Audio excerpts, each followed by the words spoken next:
प्रिय छात्रों, आज मैं आप लोगों को पुत्र प्रेम कहानी पढ़ाने जा रहा हूँ।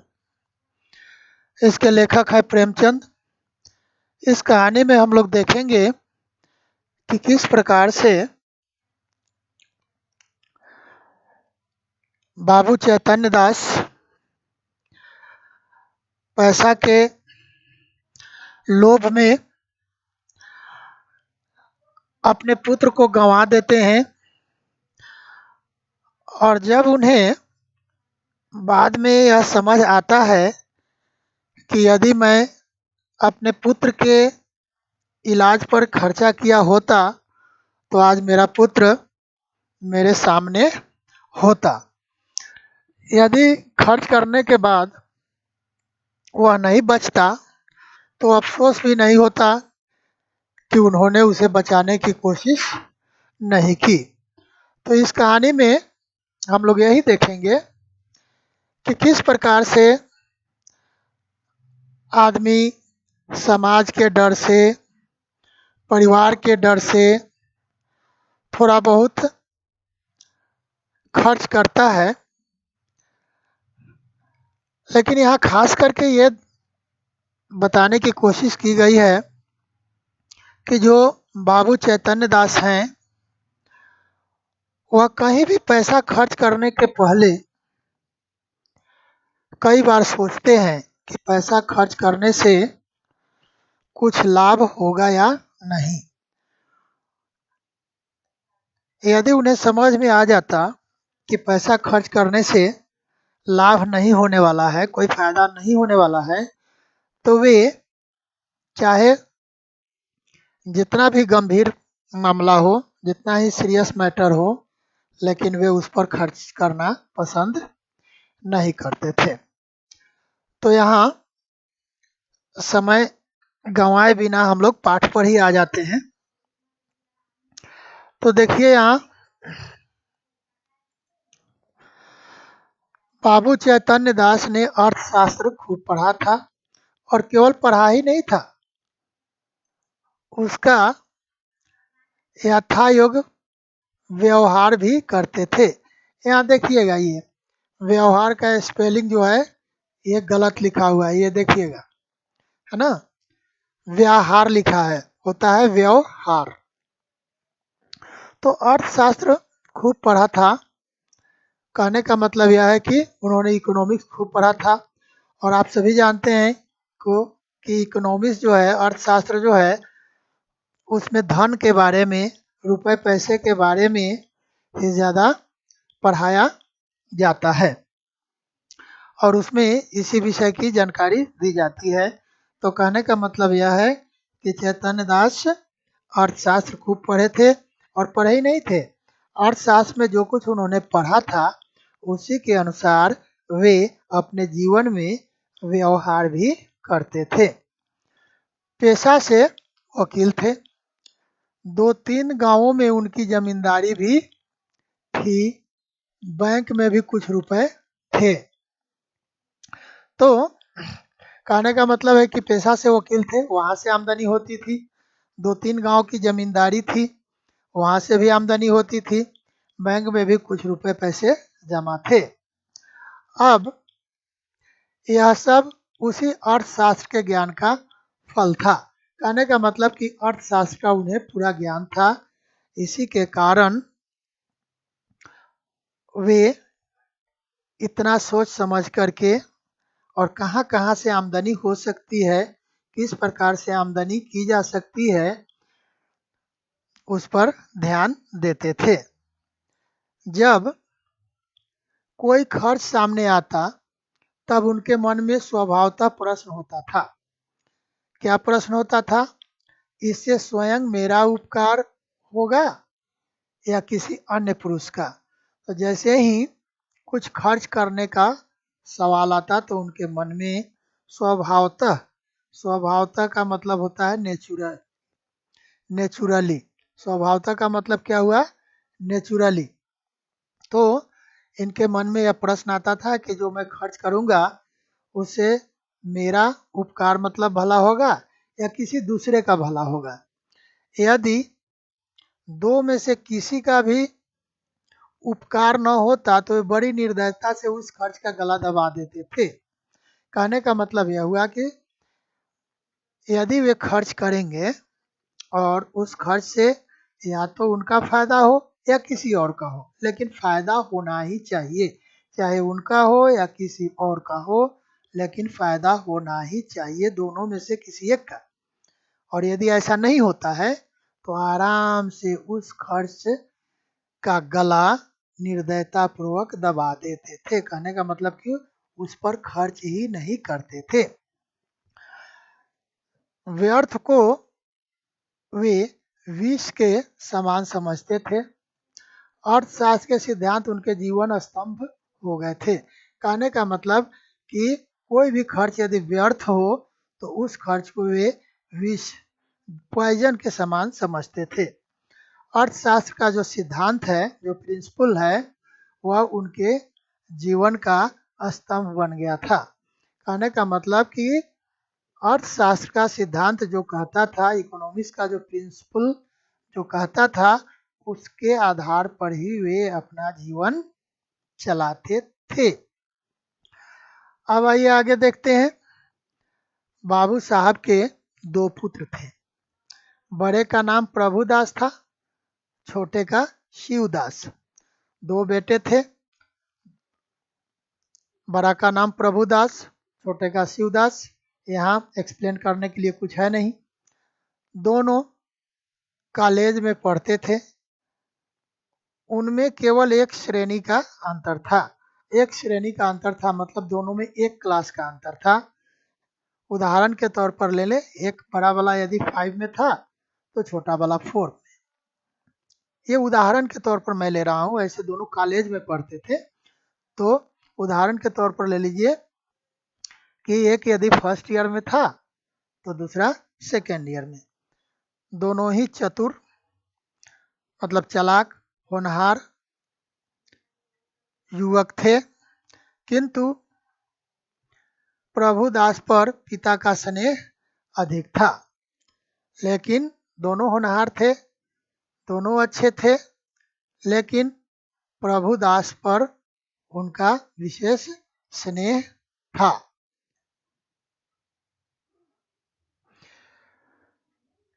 किंतु प्रभुदास पर पिता का स्नेह अधिक था।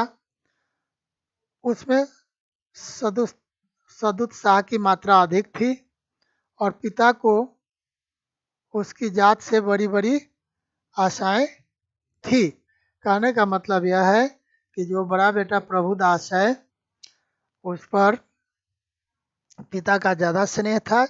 इसलिए ज़्यादा स्नेह था क्योंकि वैसे तो दोनों के दोनों चतुर थे, दोनों के दोनों होनहार थे, लेकिन प्रभुदास जो था वह बहुत उत्साही था।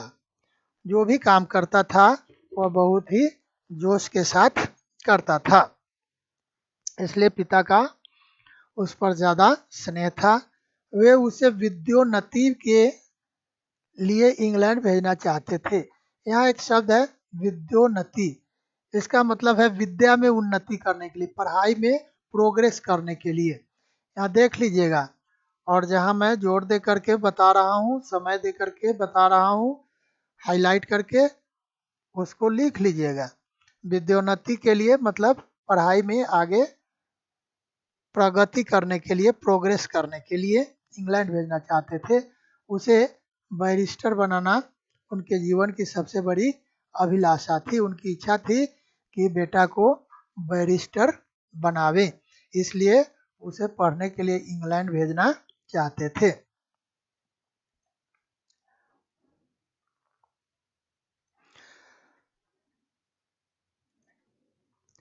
किंतु कुछ ऐसा संयोग हुआ कि प्रभुदास को बीए की परीक्षा के बाद ज्वर आने लगा।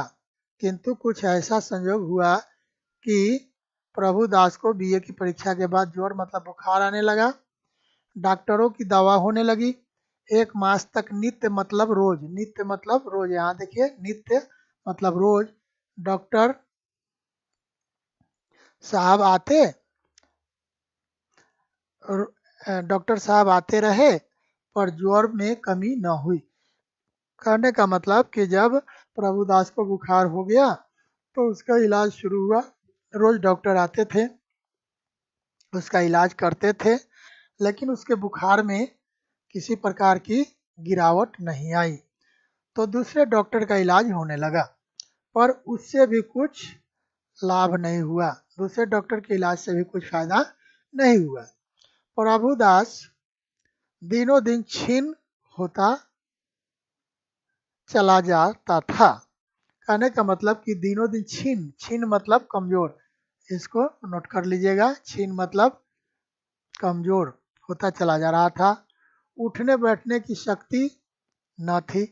अब वह इतना कमजोर हो गया कि उसे उठना बैठना भी मुश्किल होने लगा। यहाँ तक कि परीक्षा में प्रथम श्रेणी में उत्तीर्ण होने का शुभ संवाद सुनकर भी उसके चेहरे पर हर्ष का कोई चिन्ह न दिखाई दिया। कहने का मतलब ऊपर हम लोग यहाँ पर देखे हैं, यहाँ पर कि उसने बीए की परीक्षा दी थी और बीए की परीक्षा के बाद ही उसे बुखार आ गया था। तो उसका रिजल्ट आया और वह प्रथम श्रेणी में पास किया और उसकी खबर उसे मिली, लेकिन यह खबर सुन करके भी उसके चेहरे पर किसी प्रकार की खुशी नहीं आई।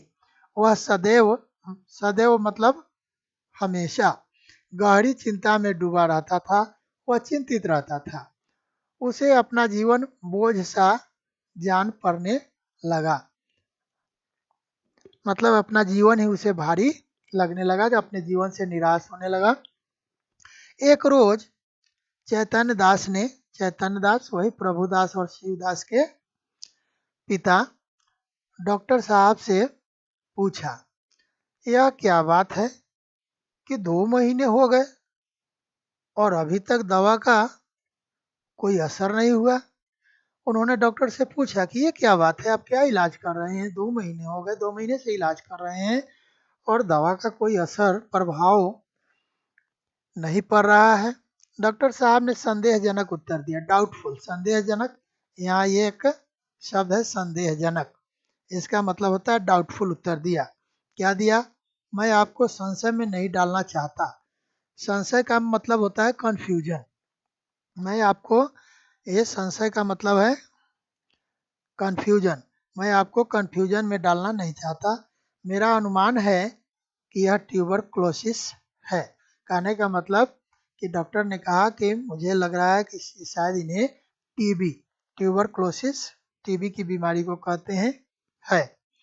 चैतन्य दास ने व्यग्र होकर कहा, तपेदिक? डॉक्टर ने कहा, चैतन्य दास व्यग्र होकर बोले, तपेदिक? ये ट्यूबरक्लोसिस को हिंदी में तपेदिक बोलते हैं। डॉक्टर ने कहा, जी हाँ, उसके सभी लक्षण दिखाई देते हैं। कहने का मतलब कि प्रभुदास की जो बीमारी है, उस बीमारी के जितने सारे लक्षण, सिम्टम्स हैं, वे सब तपेदिक के अर्थात ट्यूबरक्लोसिस के ही दिखाई दे रहे हैं।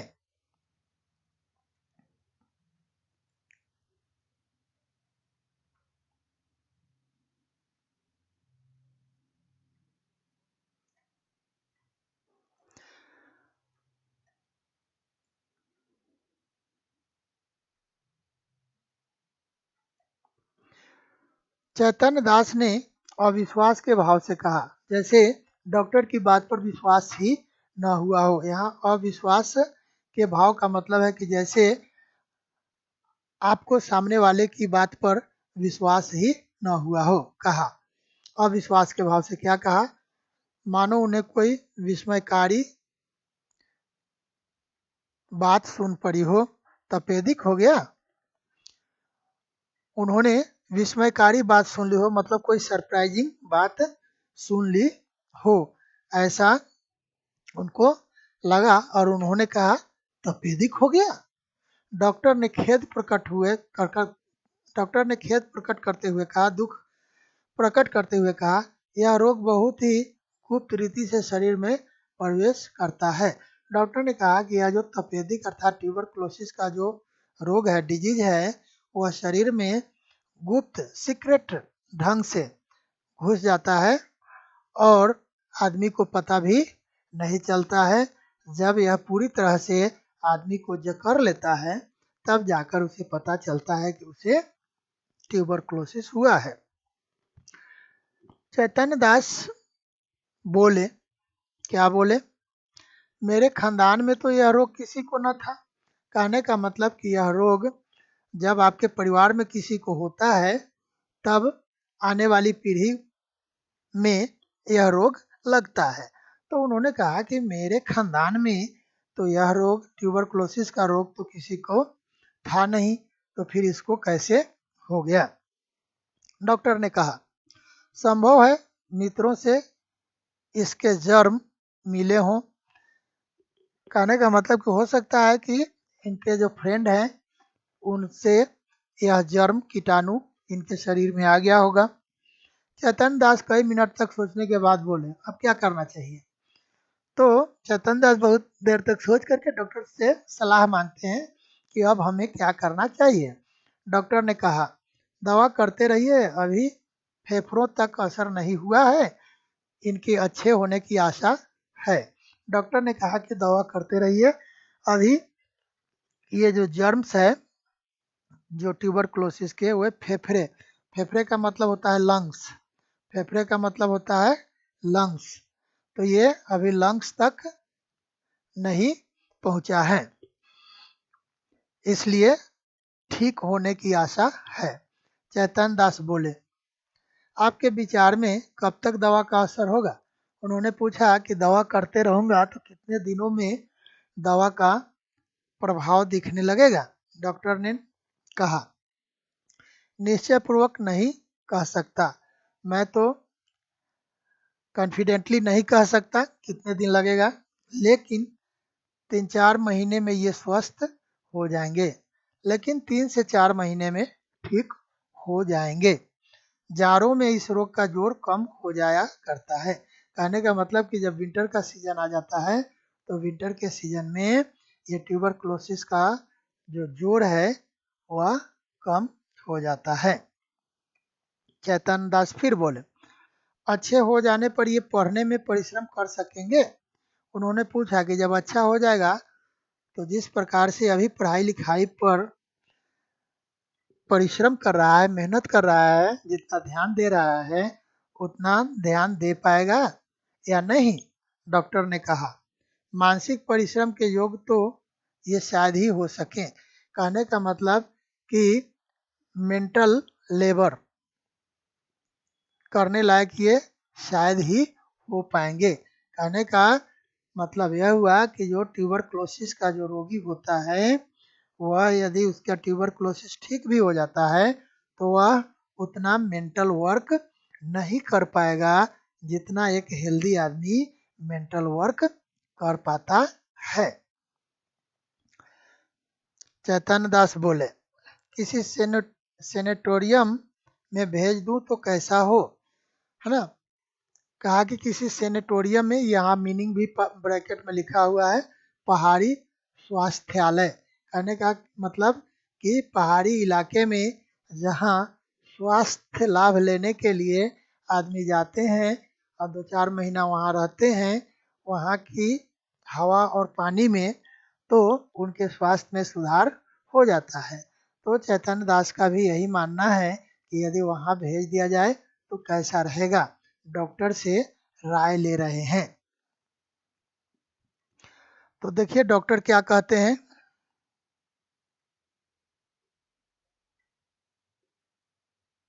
डॉक्टर ने कहा बहुत ही उत्तम। कहने का मतलब कि बहुत अच्छा रहेगा, आपका विचार जो है वो बहुत अच्छा है।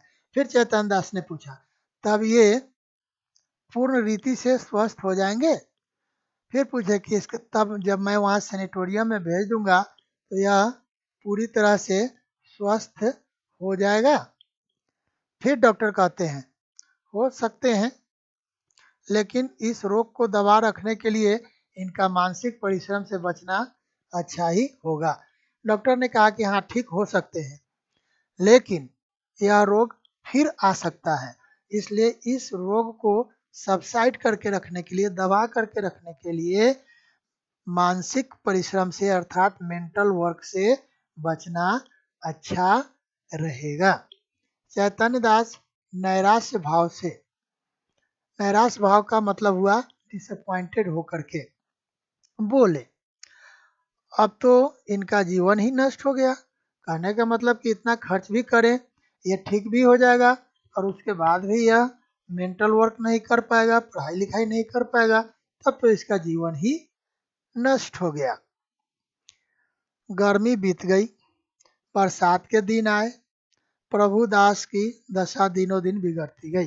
कहने का मतलब कि डॉक्टर ने कहा था कि जाड़े के महीने में इस रोग का प्रभाव कम हो जाता है। तो गर्मी बीत गई, गर्मी के बाद वर्षा ऋतु आई, वह भी बीत गई। लेकिन ये लोग इंतजार कर रहे थे कि जाड़े का मौसम आएगा, लेकिन प्रभु दास की दशा दिन प्रतिदिन बिगड़ती चली गई। वह पड़े पड़े बहुधा इस रोग पर की गई बड़े बड़े डॉक्टरों की व्याख्याएं पढ़ा करता था। कहने का मतलब कि वह बिछावन पर पड़े पड़े, बहुधा मीन्स प्रायः, इस रोग पर अर्थात ट्यूबरक्लोसिस पर जो बड़े बड़े डॉक्टरों ने अपना स्टेटमेंट दे रखा है रिसर्च करके, उसी को पढ़ा करता था। उनके अनुभवों से अवस्था की तुलना किया करता था।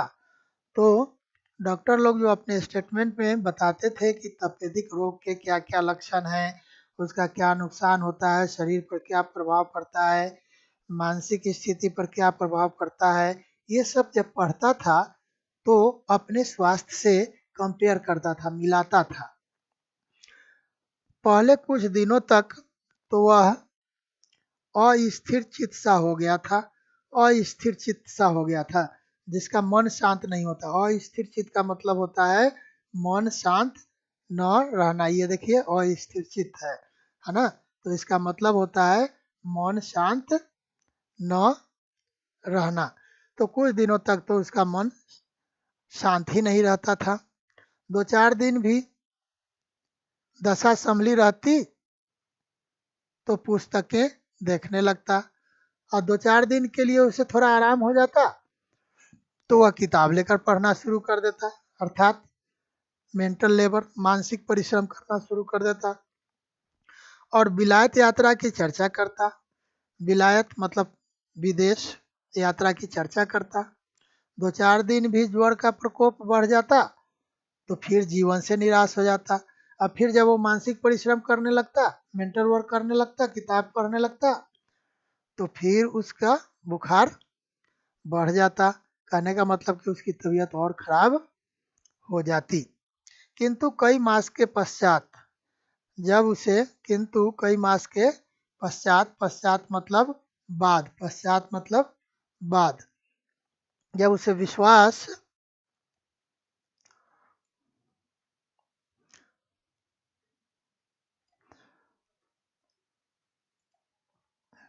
हो गया कि इस रोग से मुक्त होना कठिन है, तब उसने जीवन की भी चिंता छोड़ दी। कुछ दिनों के बाद उसे विश्वास हो गया कि यह जो रोग है, इस रोग का निदान मुश्किल है, बहुत कठिन है। तब उसने अपने जीने की चिंता भी छोड़ दी। पथा पथया पथ,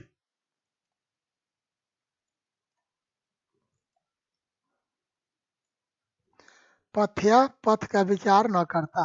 ये पथया पथ का मतलब होता है, यहाँ देखिए इसको, पथया पथ का मतलब होता है खाने लायक, रोगी के खाने लायक और न खाने लायक। पथ्य का मतलब होता है रोगी के का खाना, और अपथ्य का मतलब है रोगी के न खाने लायक खाना। तो पथया पथ का विचार न करता, कहने का मतलब कि उसे क्या खाना चाहिए और क्या ना खाना चाहिए इसका भी विचार न करता और सब कुछ खाना शुरू कर देता, क्योंकि वह समझ गया कि यह रोग ठीक होने वाला है ही नहीं, तो आखिर जो इच्छा हो रही है खाने पीने की उसको क्यों बर्बाद किया जाए। घर वालों की निगाह बचाकर औषधियाँ जमीन पर गिरा देता, घर वालों की नज़र बचाकर औषधियाँ मतलब दवाइयाँ जमीन पर गिरा देता। मित्रों के साथ बैठकर जी बहलाता। अब मित्रों के साथ बैठकर गपशप करना शुरू कर दिया। यदि कोई उससे स्वास्थ्य के विषय में कुछ पूछता तो चीढ़ कर मुंह मोड़ लेता। यदि कोई पूछता कि अच्छा भाई बताओ तुम्हारी तबीयत कैसी है, तो वह चिढ़ जाता, गुस्सा हो जाता और मुंह मोड़ लेता, बताने से मुकर जाता। मुंह मोड़ लेने का मतलब होता है किसी काम को न करने की इच्छा प्रकट करना, है ना। ये एक मुहावरा है, मुंह मोड़ लेना, है ना। अनदेखा कर देना भी इसका मतलब होता है। उसके भावों में एक शांतिमय उदासीनता आ गई थी और बातों में एक दार्शनिक मर्मज्ञता पाई जाती थी। कहने का मतलब कि उसका जो भाव था, एक्सप्रेशन था, अब यहाँ भाव का मतलब फीलिंग नहीं है, एक्सप्रेशन जो था वो शांतिमय उदासीनता, उसके भाव में शांतिमय एकदम पीसफुल उदासीनता मीन्स क्या बोलेंगे, नेग्लिजेंस आ गई थी और बातों में एक दार्शनिक मर्मज्ञता पाई जाती थी। और जब बात करता था तो वो थोड़ा, यहाँ देखिए इसका मतलब है फिलोसफिकल, है ना। फिलोसफिकल मर्मज्ञता मतलब उसके अंदर में जो जिस्ट है उसकी बात में, उसमें फिलोसफी पाई जाती थी। वह लोक रीति और सामाजिक प्रथाओं पर भी बड़ी निर्भीकता से आलोचनाएं किया करता।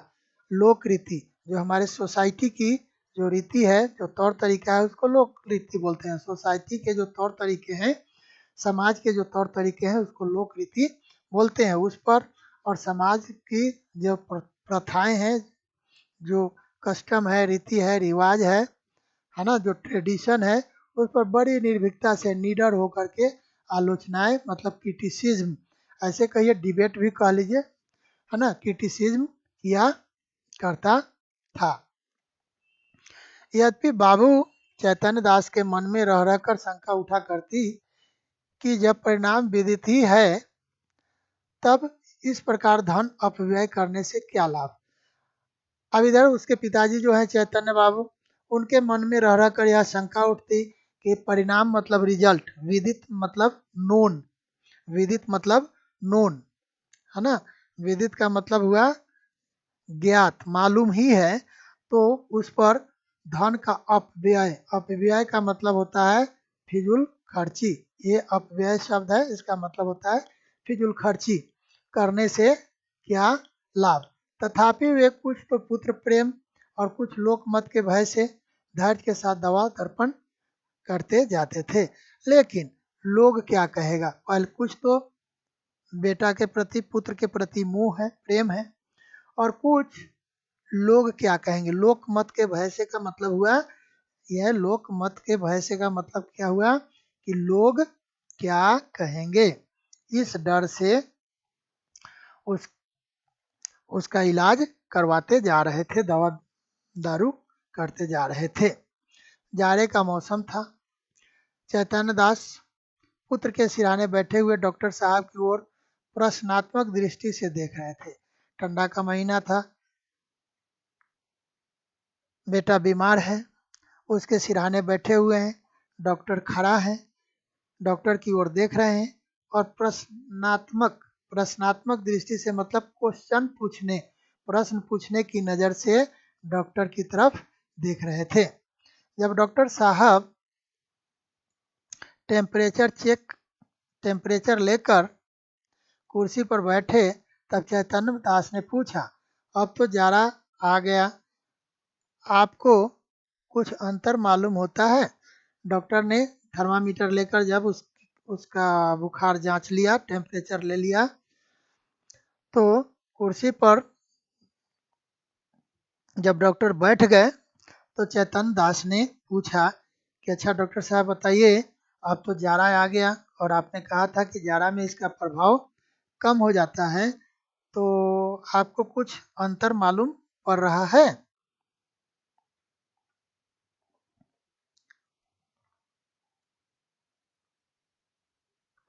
डॉक्टर बोले, बिल्कुल नहीं, बल्कि रोग और भी दुस्साध्य होता जाता है। उन्होंने कहा कि नहीं, बिल्कुल नहीं असर हुआ है, बल्कि यह दुस्साध्य, ये दुस्साध्य का मतलब होता है मुश्किल से इलाज होना। दुस्साध्य का मतलब होता है इलाज का मुश्किल हो जाना। तो उन्होंने कहा कि बल्कि अब तो इसका इलाज भी मुश्किल होता जा रहा है। चैतन्य दास ने कठोर स्वर में पूछा, थोड़ा कठोर होकर के रूडली पूछे, तब आप लोग क्यों मुझे इस भ्रम में डाले हुए थे कि जाड़े में अच्छे हो जाएंगे? तब आप लोगों ने मुझे ये भ्रम में क्यों डालकर रखा, डार्क में क्यों रखा कि जाड़े में ये अच्छे हो जाएंगे? इस प्रकार दूसरों की सरलता का उपयोग करना अपना मतलब साधने का साधन हो साधन हो तो हो, इसे सज्जनता कदापि नहीं कह सकते। अब डॉक्टर पर ही गुस्सा हो गए और उन्होंने कहा कि आप लोग इस प्रकार से दूसरे की सरलता, सरलता का मतलब यहाँ है सीधापन, सीधापन का प्रयोग करके और अपना मतलब साधने का मतलब होता है अपना काम निकालना, अपना मतलब साधना, ये मुहावरा है, अपना मतलब साधना। देखिए यहाँ तक अपना मतलब साधना, इसका मतलब हुआ कि अपने फायदे के लिए काम करना, लेकिन इससे कभी भी सज्जनता, कदापि मतलब कभी भी सज्जनता नहीं कर सकते। अच्छे आदमी का गुण और अच्छे आदमी का विचार नहीं कहा जा सकता कि किसी दूसरे को डार्क में रखकर अपने फायदा के लिए किसी का इलाज करते रहना। डॉक्टर ने पोलाइटली कहा, नम्रता से कहा, ऐसी दशाओं में हम केवल अनुमान कर सकते हैं और अनुमान सदैव सत्य नहीं होते। डॉक्टर ने कहा कि यह जिस प्रकार का रोग है, जिस प्रकार की बीमारी है, इस प्रकार की बीमारी में हम लोग सिर्फ अनुमान लगा सकते हैं और हर आदमी जानता है कि अनुमान, आइडिया हमेशा सच नहीं होता। आपको जेरबारी अवश्य हुई, जेरबारी मतलब परेशानी जरूर हुई, पर मैं आपको विश्वास दिलाता हूँ कि मेरी इच्छा आपको भ्रम में डालने की नहीं थी। मैं आपको विश्वास दिलाता हूँ कि आपको तकलीफ जरूर हुई, लेकिन मेरा इंटेंशन, मैं आपको विश्वास दिला रहा हूँ कि मेरी इच्छा, मेरा इंटेंशन कभी आपको भ्रम में डालने का नहीं था। शिवदास बड़े दिन की छुट्टियों में आया हुआ था। जो छोटा बेटा है शिवदास, वह बड़े दिन की छुट्टी हुई थी, बड़ा दिन की छुट्टी मतलब क्रिसमस की छुट्टी हुई थी, उसमें आया था। इसी समय वह कमरे में आ गया और डॉक्टर से बोला, आप पिताजी की कठिनाइयों का स्वयं अनुमान कर सकते हैं। अगर आप उनकी बात नागवा आप अगर उनकी बात नागवार लगी तो उन्हें क्षमा कीजिएगा। कहने का मतलब कि शिवदास आ गया और वह डॉक्टर से बोला कि इस समय उनका बेटा बीमार है और इस परिस्थिति में एक बाप की क्या स्थिति होती है उसका आप अनुमान कर सकते हैं। उन्होंने जो कुछ बोल दिया वह बात यदि आपको नागवार लगी हो, अच्छी न लगी हो, तो उन्हें क्षमा कर दीजिए, क्योंकि वे इस समय ऐसी स्थिति में हैं कि वे उनसे उस तरह की बात की आशा भी नहीं की जा सकती। चैतन्य दास ने छोटे पुत्र की ओर वात्सल की दृष्टि से देखकर कहा, वात्सल का मतलब होता है पुत्र के प्रति जो स्नेह का भाव होता है, उस भाव से देखकर कहा, तुम्हें यहाँ आने की क्या जरूरत थी, तुम्हें यहाँ आने की क्या जरूरत थी। कहने का मतलब कि तुम्हें यहाँ नहीं आना चाहिए था। अर्थात मैं यहाँ समझ रहा हूँ कि उनका शायद मानना है कि यहाँ आने से उसे भी यह रोग लग जाएगा। मैं तुमसे कितनी बार कह चुका हूँ कि यहाँ मत आया करो, कई बार मैंने कहा है कि तुम यहाँ मत आया करो, लेकिन तुमको सब्र ही नहीं होता। सब्र नहीं होता मतलब धैर्य नहीं होता, पेशेंस ही नहीं होता। तो इस लेसन में आज के लिए इतना ही, आगे का फिर हम लोग कंटिन्यू करेंगे। धन्यवाद।